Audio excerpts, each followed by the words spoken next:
دیکھیے، ہم نے تاریخ نویسی کی بات کی، لیکن ایک اہم چیز جو ہے وہ یہ ہے کہ تقریباً انسانی تہذیب کے ابتدائی دور میں تحریر کا رواج نہیں تھا،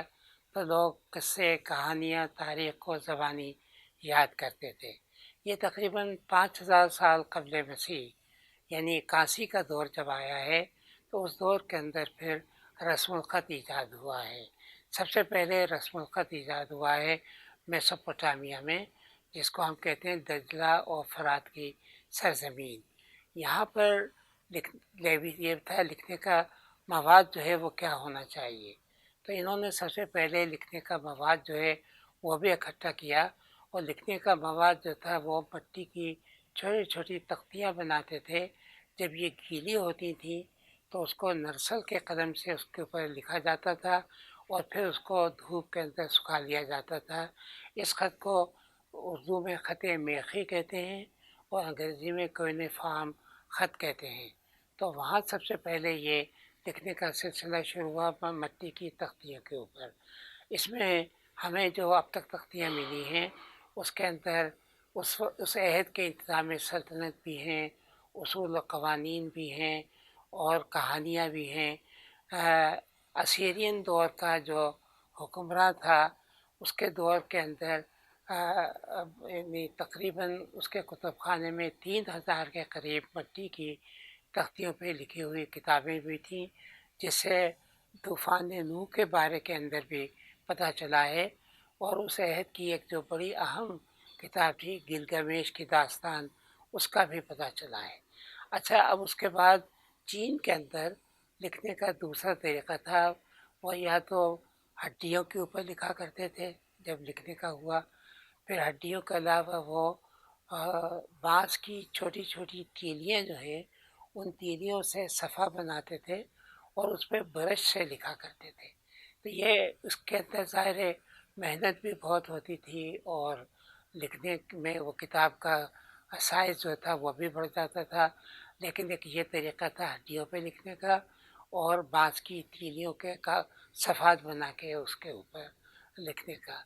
تیسرا طریقہ جو لکھنے کا بعد میں پھر رواج پایا وہ تھا کہ یہ جو بھیڑ کی کھال ہوتی ہے، بھیڑ کی کھال کو سکھا کر اور اس کو بالکل صاف کیا جاتا تھا، یہاں تک کہ اس کے اوپر سے کوئی چربی کا نشان بھی نہیں رہنے دیتے تھے، ورنہ یہ خیال تھا کہ یہ کھال خراب ہو جائے گی۔ اس کو پارچمنٹ کہتے تھے یا چربی جلد کہتے تھے، اس کے اوپر بھی لکھنے کا رواج تھا، لیکن چونکہ یہ بہت محنت سے بنتی تھی لہذا خیال یہ کیا جاتا تھا کہ اس پہ جتنا لکھا جا سکے لکھیں، اور اس میں کوئی ذرا بھی ایک لائن بھی ضائع نہ ہو۔ تو اس لیے اس وقت جو کتابیں لکھی گئی ہیں اس کے اندر کوئی یعنی پیراگراف نہیں ہوتے تھے، کوئی فل اسٹاپ نہیں ہوتا تھا، کوئی کامہ نہیں ہوتا تھا، کوئی حاشیہ نہیں ہوتا تھا، پورے طریقے سے استعمال کیا جاتا تھا۔ کہتے یہ ہیں کہ بیزنطینی ایمپرر جسٹینین جس نے اپنے قوانین لکھے تھے، اس نے پارچمنٹ یا چرمی